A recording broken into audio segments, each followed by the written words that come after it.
Jiki 带你一起看澎湖花火节。澎湖的花火节在每个礼拜一到礼拜四，在澎湖马公的观音亭热闹释放哦。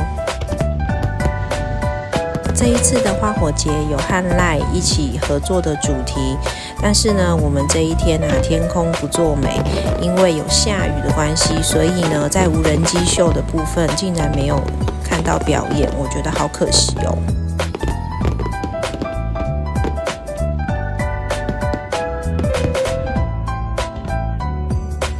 好险这一次呢，没有因为疫情的关系而取消。所以呢，我们才有机会能够欣赏到这么美丽精彩的表演哦。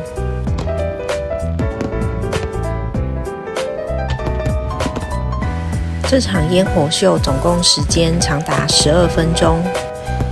如果你没有机会一起到澎湖欣赏这美丽的烟火，没有关系，现在让我们一起好好欣赏这美丽的烟火秀哦。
花火节的表演结束咯，如果你喜欢我的贴文，记得按赞、订阅、加分享哦。我们下次见，拜拜。